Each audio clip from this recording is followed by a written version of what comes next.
In this podcast episode, Ben Shapiro discusses the recent passage of a significant budget bill by the House GOP, led by Speaker of the House Mike Johnson. Shapiro emphasizes that this achievement is not solely due to Trump's influence, but also reflects Johnson's adept leadership in navigating a slim majority in the House.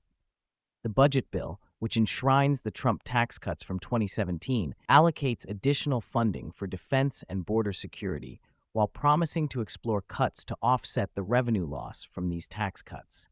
Shapiro critiques the nature of large budget bills, noting that they often sidestep serious cuts to essential government programs. He points out that the national debt continues to rise, as both Republicans and Democrats have historically avoided making tough fiscal decisions. The recent budget bill, however, is seen as a strategic move by Johnson to consolidate various issues into one comprehensive package, making it easier for House Republicans to vote in favor of it despite differing opinions on spending levels. The passage of the budget bill was initially met with skepticism, as some fiscal conservatives within the party expressed concerns that it did not cut enough spending. Shapiro acknowledges their principles, but argues that the reality of a slim majority necessitates a more moderate approach to garner support.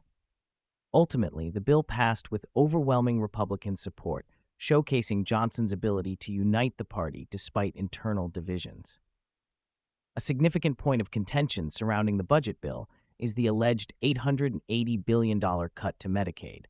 Shapiro argues that this figure is misleading, as the cuts are tied to future savings that will be determined by various committees.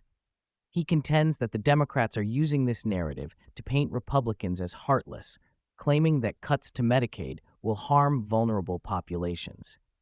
Shapiro counters that Medicaid, while a vital program, has inefficiencies and poor health outcomes, making it a target for reform. He further explains that the real issue at hand is the systemic drivers of national debt, which include entitlement programs like Medicare and Medicaid. Shapiro asserts that there is no consensus among Americans on how to restructure these programs, which complicates efforts to address the national debt effectively. Shapiro also discusses President Trump's recent success regarding Ukraine, where a new mineral rights deal has been established. Initially, the U.S. proposed a 50-50 split on mineral rights revenue, but after negotiations, the deal has evolved to allow Ukraine to pay proceeds from future mineral resource development into a fund for investment in Ukraine. This arrangement is seen as a way to ensure U.S. interests in Ukraine while providing necessary support to the country amid its ongoing conflict with Russia. Trump's approach to Ukraine is characterized by a desire to maintain U.S. influence and security guarantees for Ukraine, which he believes are essential for a stable resolution to the conflict. Shapiro highlights that this deal reflects Trump's understanding of the geopolitical landscape and the importance of securing American interests abroad. In a significant policy proposal, Trump has introduced the idea of a gold card for wealthy individuals seeking permanent residency in the U.S. This initiative would require a $5 million investment, allowing successful applicants to gain residency and potentially citizenship. Shapiro argues that this approach is pragmatic, as it aims to attract high-skilled immigrants who can contribute positively to the U.S. economy. Trump's proposal seeks to replace the existing EB-5 program, which has faced criticism for fraud and inefficiencies. Shapiro emphasizes the need for a merit-based immigration system that prioritizes individuals who can enhance American society and economy, rather than simply allowing mass immigration without consideration of individual qualifications. Shapiro addresses the recent controversy surrounding an email from Elon Musk to federal employees, requesting them to report on their activities from the previous week. This initiative has sparked debate about accountability within the federal bureaucracy. Shapiro argues that it is reasonable to expect government employees to justify their work, especially given the size and cost of the federal workforce. Democrats have reacted negatively to this push for accountability, with some claiming it undermines the independence of the federal workforce.